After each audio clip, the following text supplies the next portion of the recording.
के लिए भटकने का एक जगह रह जाता है कि जैसे कोई राम को माने, कोई कृष्ण को माने, कोई देवी को माने, कोई दुर्गा को माने, कोई भूत प्रेत की पूजा किए, कोई कहीं और भटक गए, कहीं और भटक गए।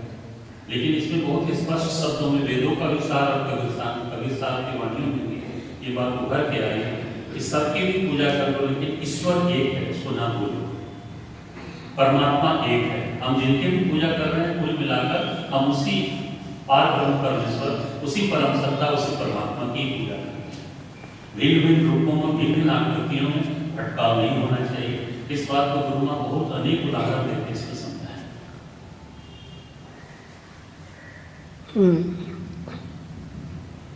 और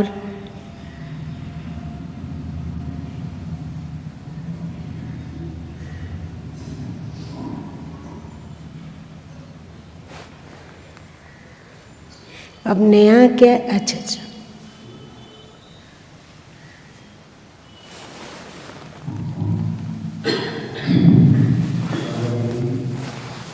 पुस्तक से बहुत कुछ समझ में आया। पहले तो लोग वेद वाला समझते थे कि वेद अलग है, कबीर साहब का जो शिक्षा है जो अलग है, वो बिल्कुल बाती है।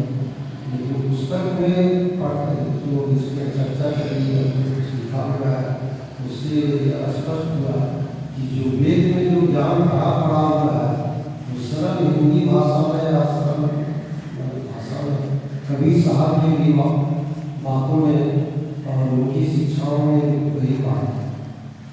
वेदों का सब कोई ऐसा हम समझते हैं कि हम ब्रह्मास्मि बोला गया है और कबीर साहब का है कि बिल्कुल राम है, लेकिन कबीर साहब ने भी वही बात बोला हुआ है कि मैं ही राम हूँ। यदि राम ने किया है जैसे कुंभ में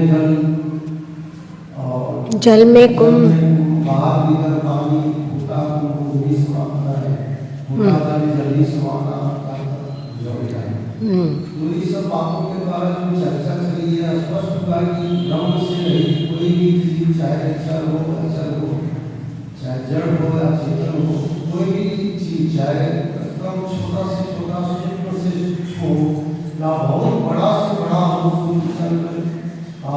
ग्रह तारे हो, कुछ भी हो, ब्रह्म से रहित कुछ भी नहीं। जबकि हम धारणा रखता है कि जो जड़ है उसमें परमात्मा का कोई अंश नहीं रहता है, वो चेतन है, उसमें चेतनता नहीं है, उसमें भावना नहीं है। लेकिन पुस्तक को पढ़ने से और सुनने से ये समझ में आया कि ब्रह्म से रहित या परमात्मा तत्व से रहित कोई भी वस्तु की कल्पना भी नहीं की जा सकती। इसीलिए यदि ये भावना सभी को लाए, अपने में विकसित करें, तो राग द्वेष और ईर्ष्या सब खत्म हो सकता है और सभी प्राणियों के प्रति लोगों का प्यार और अहिंसा की भावना जा सकती है। बहुत अच्छी पुस्तक है और एक तरह से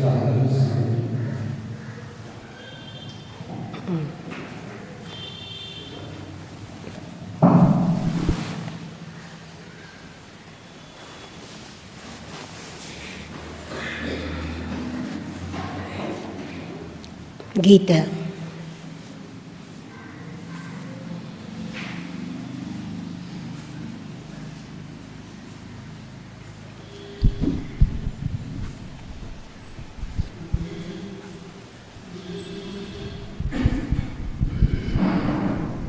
सर्वप्रथम परम करुणामयी सदगुरु माँ के पावन चरण कमलों में बारंबार बंदगी। सदगुरु माँ की यह नवीनतम कृति सदगुरु कबीर और वेद, यह एक समुद्र को बूंद में समाये हुए है। इसमें सूत्र के रूप से कुछ बिंदुओं को लिया गया है, लेकिन उन बिंदुओं से जो दर्शाया गया है वह बहुत ही विराट तत्व है। जैसे परमात्मा, ईश्वर एक है या परमात्मा एक है, वह निराकार है, वह परमात्मा हृदय अंतर्यामी है, हृदय में अवस्थित है। इसमें वेद की, उपनिषदों की और भगवत गीता की वाणी और सदगुरु कबीर साहब के पद वाणी, इन दोनों का जो मिलान किया हुआ है, यह हमें स्पष्ट यह दिखलाता है कि सदगुरु कबीर साहब की वाणी, जो लोग कहते हैं कि सनातन धर्म, सदगुरु कबीर सनातन धर्म से अलग हटकर वे बोलते हैं, तो या फिर सदगुरु कबीर साहब का एकेश्वरवाद सूफी मत से प्रभावित है, इस्लाम से प्रभावित है, इस भ्रम का निराकरण करता है और हमें यह स्पष्ट समझ देता है कि सदगुरु कबीर साहब ने जिस सत्य का उद्घाटन किया, हमारे वेदों में भी वही है और भगवत गीता में भी वही है और उपनिषदों में भी यही है। कर्म, चाहे वह कर्म का सिद्धांत हो या माया की प्रबलता हो अथवा अंतःकरण को शुद्ध करने का उपाय हो या परमात्मा प्राप्ति का जो साधन सदगुरु कबीर साहब ने बतलाया, लगभग वही सब साधन हमारे वेदों में भी बताया गया है। अंतस की निर्मलता, पावनता, स्थिरता, एकाग्रता, ये सभी सदगुरु कबीर साहब की वाणियों में वैसे ही ओतप्रोत है जैसे वेदों में उसकी ऋचाओं के माध्यम से। और इसके समापन में जो दोनों का मिलान करते हुए कहा गया, उसे हमें पुनः हमारे अंतस में उसकी पुनरावृत्ति हो जाती है। और केवल सूत्रों की साम्यता ही नहीं है, हर एक सूत्र की साम्यता के साथ साथ सदगुरु माँ ने उसमें स्थिति के लिए जो उपदेश दिया है वह बहुत ही महत्वपूर्ण है और किसी भी साधक के लिए वह बहुत ही ग्रहण करने योग्य उपादेय है। और अंतिम का जो मिलान है वह पूरे संपूर्ण ग्रंथ का वह सार दर्शन उसमें दर्शाता है कि किस प्रकार सदगुरु कबीर साहब की वाणी वैदिक वाणियों से साम्यता रखती है। जैसे वेदों में कहा गया ब्रह्म सत्यम जगन मिथ्या, तो सदगुरु कबीर साहब ने कहा साधो राम बिना कछु नाही, राम सत्य जग झूठ है कोटि ग्रंथ करी जान। वेदों में उपनिषदों में कहा गया ईशावास्यम इदम सर्वम, तो सदगुरु कबीर साहब ने कहा जल में कुंभ है, कुंभ में जल है, बाहर भीतर पानी, अथवा साधो राम बिना कछु नाही। उपनिषदों में कहा गया सर्व खल इदम ब्रह्म, तो उसका भी इस तरह से पूरा मिलान है। शास्त्रों में कहा गया, गीता में कहा गया कि देवी ही ऐसा गुणमयी मम माया दुरत्यया, तो सदगुरु कबीर साहब कहते हैं माया महाठगनी हम जानी। और इन सब से बचने के लिए सदगुरु की शरणागति के लिए हमारे वेदों में भी उद्घोष किया गया है, उपनिषदों में भी, शास्त्रों में भी, पुराणों में भी। वे कहते हैं गुरुर ब्रह्मा गुरुर विष्णु गुरुर देवो महेश्वर, तो कबीर वाणी कहती है गुरु गोविंद करी जानिए रहिए शब्द समाए, मिले तो दंडवत बंदगी पल पल ध्यान लगाए, और गुरु है बड़े गोविंद से। इस तरह जो अध्यात्म का सार तत्व है, जिसे अध्यात्म परंपरा के अंतर्गत हमारे भारतीय दर्शनों में बताया गया है, लाखों वर्ष पूर्व हमारे ऋषियों ने कहा, उसे सदगुरु कबीर साहब ने अत्यंत सरल और सहज भाषा में कहा, और उसे सदगुरु माँ ने हम सबों के बीच खोलकर और तुलनात्मक दृष्टि से उसे तुलना करके और उसके मर्म को उजागर करके सरल और सुबोध बना कर रख दिया, जिसे हम लोग सहजता से ग्रहण कर सकते हैं और अपने भ्रम भटकाव को दूर कर निर्बाध प्रशस्त पथ पर आगे बढ़ सकते हैं कि बिना किसी उलझाव के हम अध्यात्म में कैसे आगे बढ़ सके, इसके मार्ग को सदगुरु माँ ने हम सबों के लिए प्रशस्त कर दिया है इस पुस्तक के माध्यम से। इसके लिए सदगुरु माँ को बारंबार नमन, कोटि कोटि धन्यवाद, साथ दंडवत प्रणाम। साहेब बंदगी, साहेब बंदगी, साहेब बंदगी।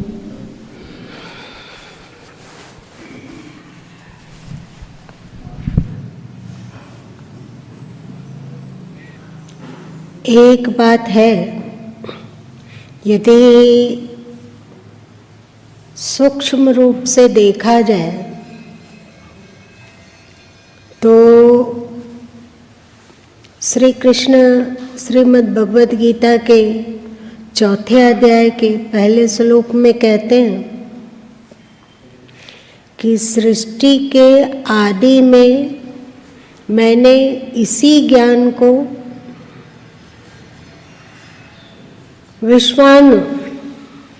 विवस्वान को उपदेश किया था, जो श्रृंखलाबद्ध होकर मतलब प्रचारित होते हुए धरती पर राजर्षियों को मिला और अनेक लोगों ने उससे लाभ उठाया। पर वो ज्ञान समय पाकर लुप्त प्राय हो गया। तो उसी लुप्त प्राय ज्ञान को, जो कि मैंने सृष्टि के आदि में दिया था, उसी लुप्त प्राय ज्ञान को मैं पुनः तुमसे कहूँगा, जिससे कि तुम तो लाभान्वित हो ही और साथ साथ में अन्य मानव भी उससे लाभ उठा सके। तो सूक्ष्म दृष्टि से देखने पर प्रतीत होता है कि जो ज्ञान श्री कृष्ण आज से 5000 साल से 5164 साल पूर्व दिए थे, वो समय के साथ धुंधला पड़ता चला गया। क्या आप लोग को नहीं भासता? जो आज बहुदेववाद है, चाहे तरह तरह का काल्पनिक क्रियाएं हैं धर्म के नाम पर, चाहे बलि है, क्या गीता में बलि इत्यादि का समर्थन है? नहीं है। या इसी तरह बहुत सारा अंधविश्वास कि होली में नशा करें, दिवाली में जुआ खेलें और अनेक अनेक कल्पनाओं में उलझे रहें, मान्यताओं में हमारा चित्त बिखरा हुआ रहे, जो जो हमें सत्य से दूर ले जाने वाला है, आज उन बातों का बहुत प्रचार है। श्रीमद् भगवत गीता का ज्ञान एक तरह से छुप सा गया, लुप्त प्राय हो गया। तो वही ईश्वर सत्ता आज से 600 साल पूर्व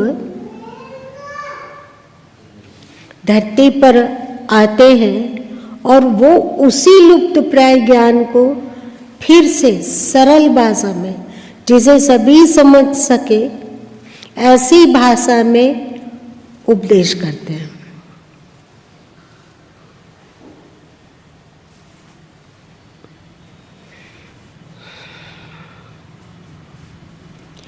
जैसे सदगुरु कबीर साहब किसी भी आकृति को परम सत्य अथवा भगवान नहीं मानते, वैसे ही श्री कृष्ण श्रीमद् भगवत गीता के द्वारा कहते हैं कि आकार हमेशा नाशवान होता है।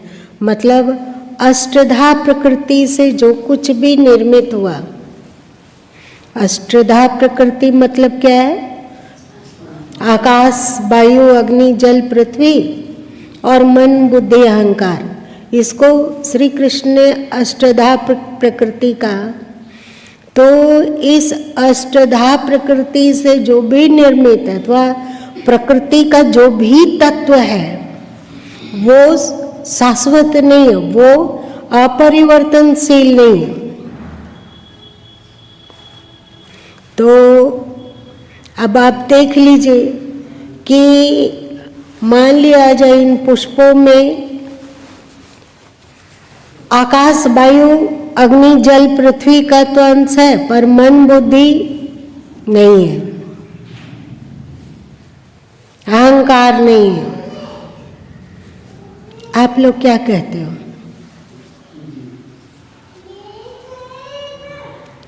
तो ये पंच प्रकृति की चीज है, लेकिन हमारे पूर्वजों की जो दृष्टि थी अद्भुत थी। हम लोग को दिखता है कि इसमें पंचभूत तो है, पर 3 अन्य प्रकृतियां मन, बुद्धि और अहंकार नहीं है। पर हमारे पूर्वज ऋषि लोग कहते हैं कि आप जड़ से जड़ चीज़ों में भी आप इसे बहुत ही प्यार से स्पर्श किए तो ये पुलकित होता है। इसमें क्या मन है? बहुत ही सुसुप्तावस्था में है, लेकिन क्या नहीं लगता है कि इसमें मन भी है?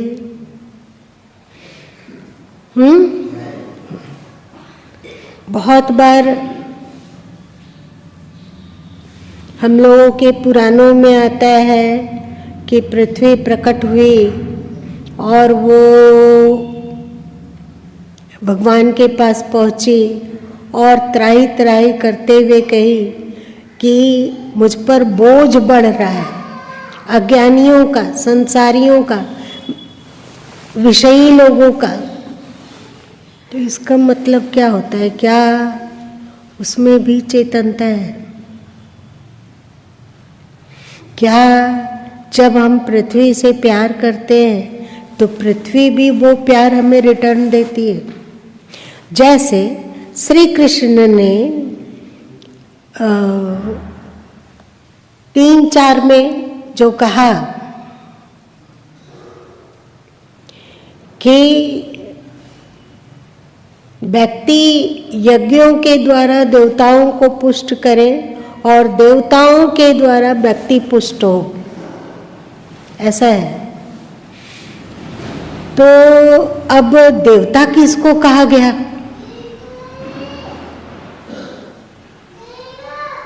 कि जिसको हम अपने यज्ञों के द्वारा पुष्ट करते हैं तो वो देवता हमें अपनी कृपा से पुष्ट करेंगे। यहाँ देवता कौन है?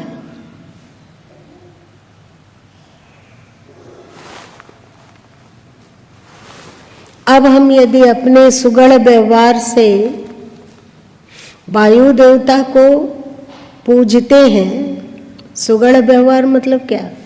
वायु में प्रदूषण नहीं फैलाते हैं, पेड़ पौधे पर्याप्त हैं और वायु में धुआं और धूल का कण का उत्सर्जन कम से कम हो, इसका ख्याल रखा जाता है। हम लोग वायुमंडल में ताप नहीं भरते हैं, गर्मी नहीं भरते हैं। अभी के समय में कितना बिजली का उपयोग बढ़ा है, बढ़ा। अभी ठंड का दिन है तो हम लोग रूम हीटर जला रहे हैं, या फिर गर्मियों के दिनों में हम लोग एसी का उपयोग करते हैं। और पहले हम लोग साइकिल से चला करते थे, आज 2 कदम के लिए भी स्कूटी तो बाइक तो गाड़ी, 4 चक्का, 2 चक्का, 3 चक्का का उपयोग कर रहे हैं। तो सबका उत्सर्जन और इतना इतना लाइट, क्या लगता है कि हम लोग 1 2 3 4 5 6 7 8 मलकरियाँ जलाए हुए हैं। तो हम लोग वायु देवता की पूजा कर रहे हैं या उनको दुख पहुंचा रहे हैं?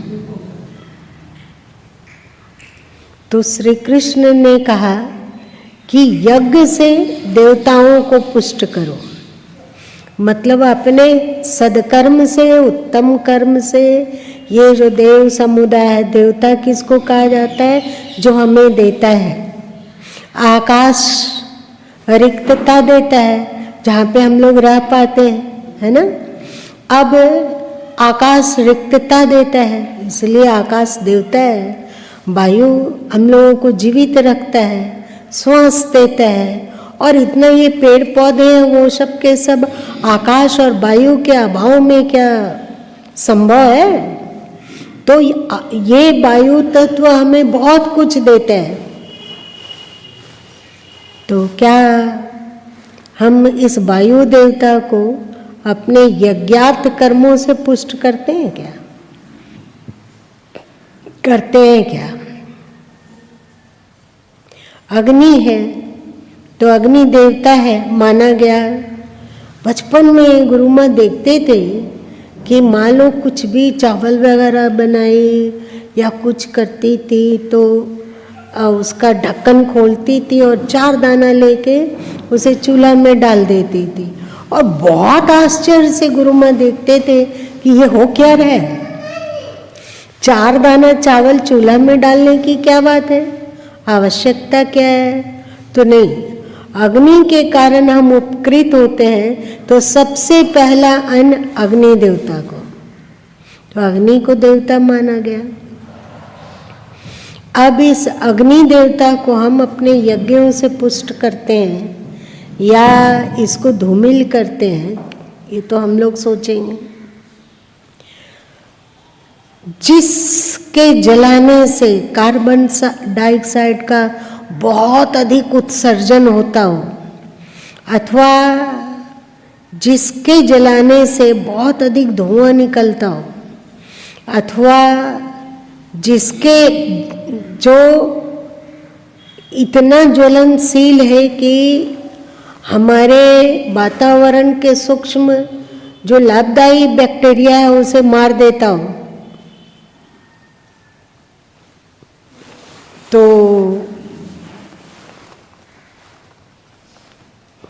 आप चंदन को जलाइए और गंधक को जलाइए, नौसादर को जलाइए, संखिया को जलाइए, एक ही है कि दोनों अलग है।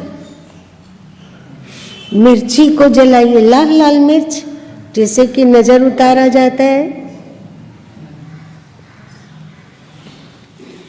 चाहे पृथ्वी जल है, जल को प्रदूषण मुक्त करना मतलब हुआ कि आप अपने यज्ञ से उस जल देवता की पूजा कर रहे हैं। ये नहीं कि जल देवता के पास गए और एक दोने में दीप पुष्प और चावल और कुछ कुछ अक्षत वगैरह डाल के और उसे नदी में प्रवाहित कर दिए। ये जल की पूजा नहीं है। जल की पूजा है कि जल को प्रदूषण से अधिक मुक्त रखें, है कि नहीं। तो यदि हम जल देवता को प्रदूषण मुक्त रखेंगे तो वो हमें प्रतिदान में देंगे या नहीं, कुछ देंगे। अग्नि तत्व का यदि हम लोग सही इस्तेमाल करते हो तो अग्नि तत्व के द्वारा हमें कुछ रिटर्न मिलेगा या नहीं। वायु तत्व को यदि हम प्रदूषण मुक्त रखते हैं तो वायु देवता हम लोगों को रिटर्न कुछ देंगे या नहीं। आकाश तत्व को हम धूल धुएं से बचा के सुरक्षित रखते हो, आकाश तत्व में बहुत अधिक हिट नहीं पहुंचाते हो। जो अभी आकाश तत्व में इतना अधिक हिट पहुंच रहा है कि पृथ्वी का ओजोन झुलसता जा रहा है, सही बोल रहे हैं। और ओजोन जल जल के नष्ट होता जा रहा है, और ओजोन जब जल के नष्ट हो रहा है तो सूर्य की पराबैंगनी किरणें अथवा जो घातक किरणें वो सहजता से हम लोगों के पास आती है और हमें दुख पहुंचाती है, सही ना। तो श्री कृष्ण ने ऐसा कहा। और सदगुरु कबीर साहब ने कहा, दर दीवार दर्पण भय जित देखो तित तोय, कंकड़ पत्थर ठीकरी भय आरसी मोय। वहां पर श्रीमद् भगवद गीता में कहा गया कि देवताओं को यज्ञ से पुष्ट करने पर वे हमें आशीर्वाद देते हैं, तो अब वो हमें जीवन देते हैं। तो उसी तरह सदगुरु कबीर साहब कहते हैं कि यदि हम कंकर पत्थर ठीकरी में भी ईश्वर देख सकें और उसका सदुपयोग कर सकें तो हम ईश्वर तत्व को उपलब्ध हो जाते हैं।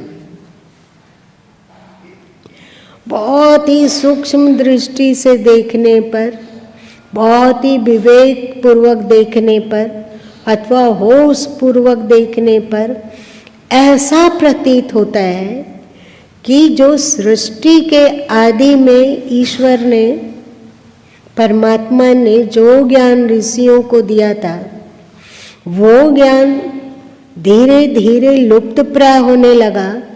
तो फिर धरती में जो उस समय के ऋषि तत्व थे, उस वैदिक ज्ञान को पुनर्जागरण करने के लिए उपनिषदों का उपदेश दिया, जो कि वेद वाणियों की तुलना में ज़्यादा सरल है।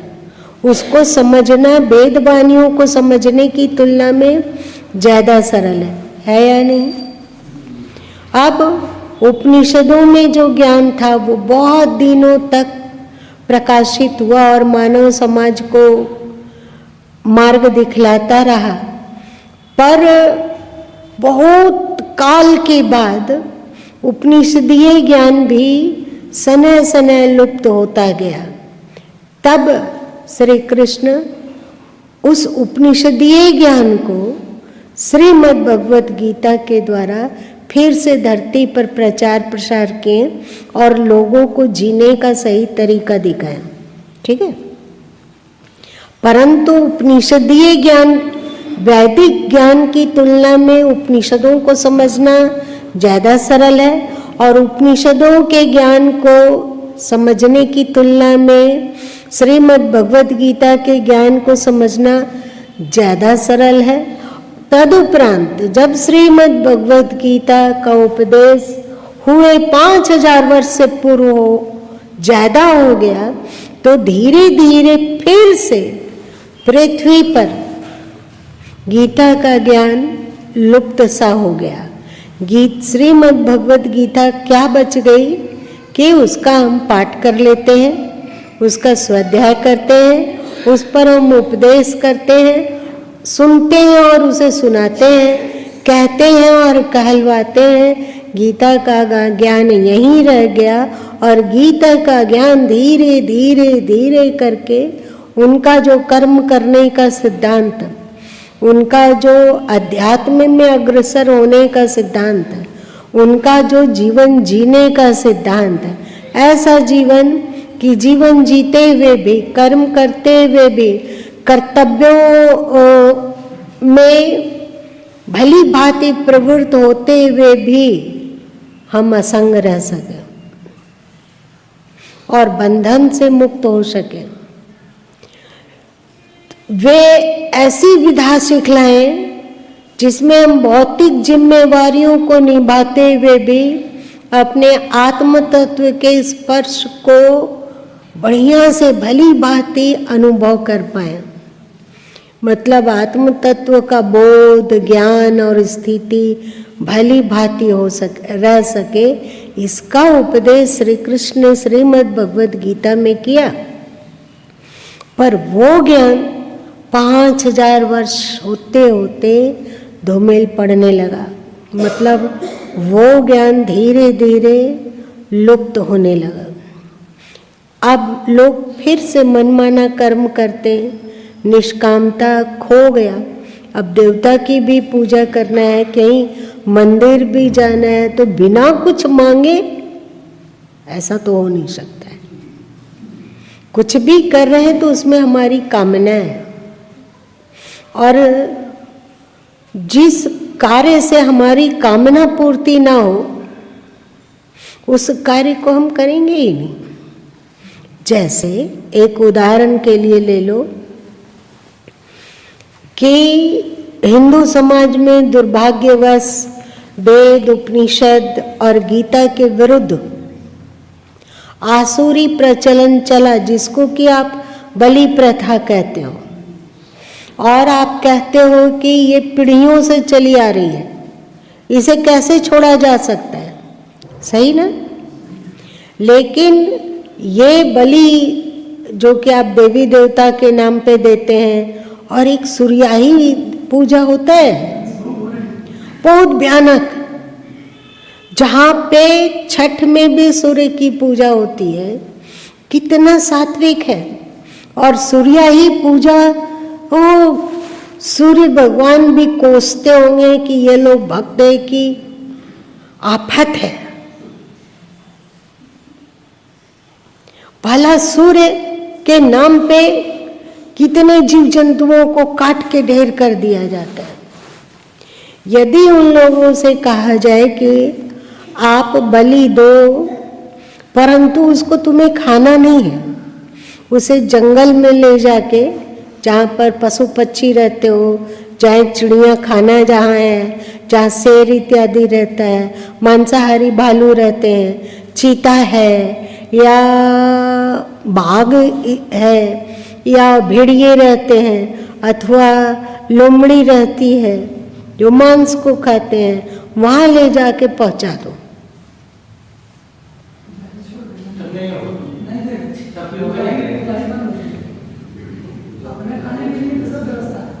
हाँ, तो व्यक्ति कामना से कर रहा है। ये जो तामसी पूजा है बिना कामना से हो ही नहीं सकता है, लेकिन ईश्वर की पूजा, ईश्वर से प्रेम हम बिना कामना का कर सकते हैं, नहीं कर सकते हैं। तो सदगुरु कबीर साहब ने वेदों का ज्ञान जब लुप्त प्राय होने लगा तो उसे ऋषियों ने सरल करके उपनिषदों में अंकित किया, और जब उपनिषदीय ज्ञान छीन पड़ने लगा तो श्री कृष्ण ने उसे और अधिक सरल करके श्रीमद् भगवद गीता में कहा, और जो श्रीमद् भगवद गीता का ज्ञान था समय पाप कर धूमिल होने लगा, तो सदगुरु कबीर साहब गीता के ही ज्ञान को और अधिक सरल भाषा में कहा।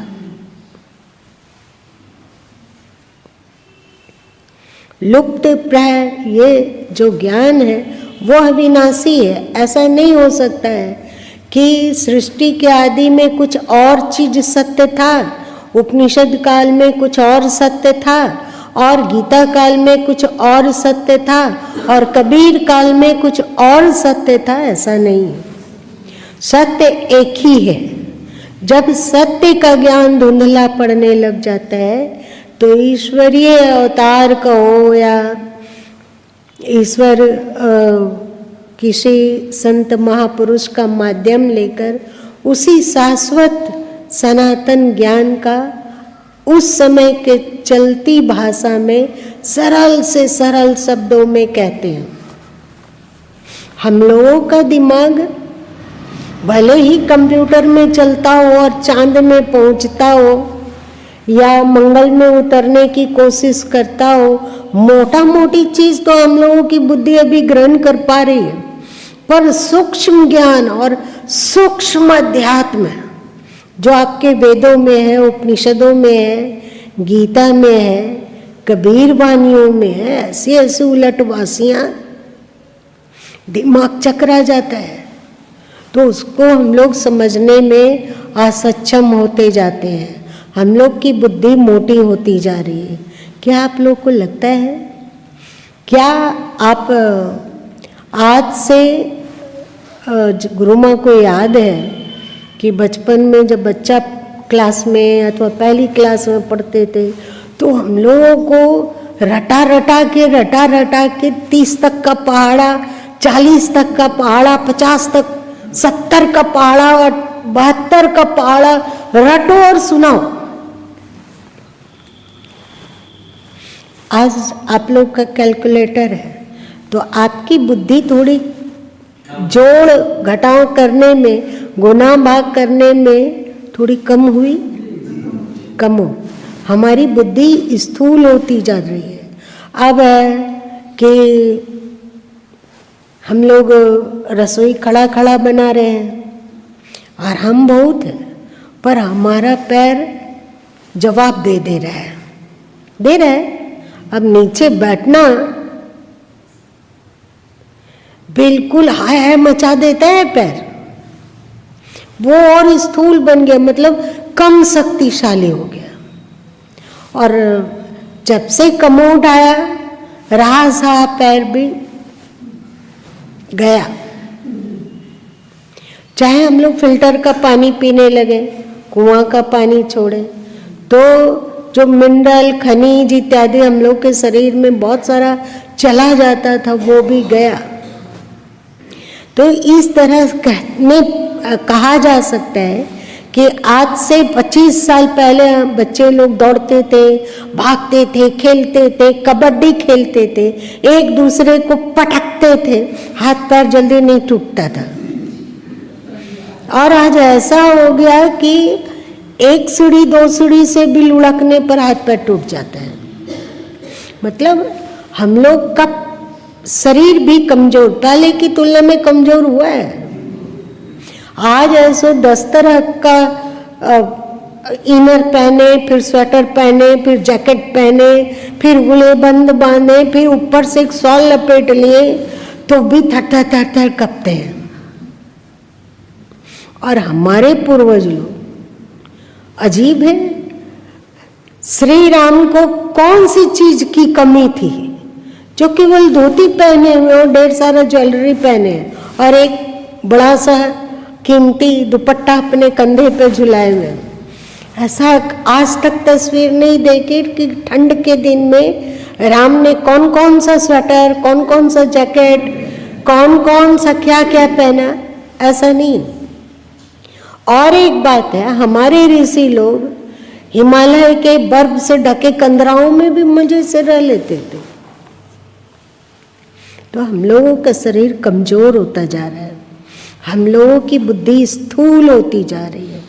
अब हम अध्यात्म को बहुत अध्यात्म की सूक्ष्मता को समझने में असुविधा अनुभव करते हैं। तो वही वेद, उपनिषद और श्रीमद् भगवत गीता को और अधिक सरल भाषा में सदगुरु कबीर साहब ने कहा।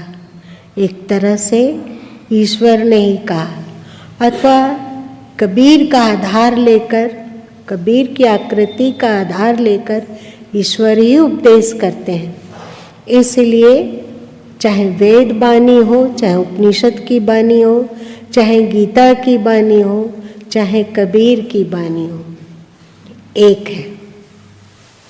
उसमें जो दिया गया उपदेश शाश्वत सत्य की पहचान और साधन पद्धति है, वो एक है।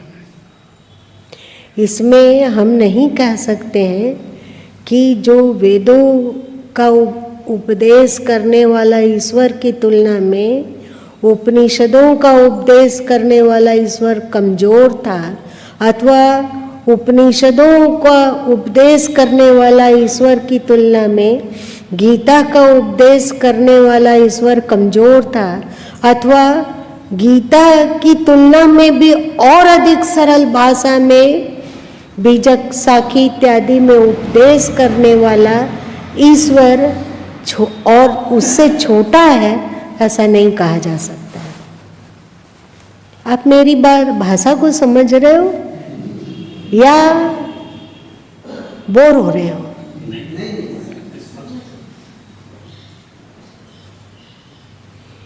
इसलिए जो सदगुरु कबीर साहब ने कहा, गुरु गोविंद दो एक है, दूजा सब आकार, और आपा मेटे हरि भजे तब पावे दीदार। ये सत्य है। आकार के कारण दो दिखते हैं, गोविंद और गुरु, पर हैं वे एक।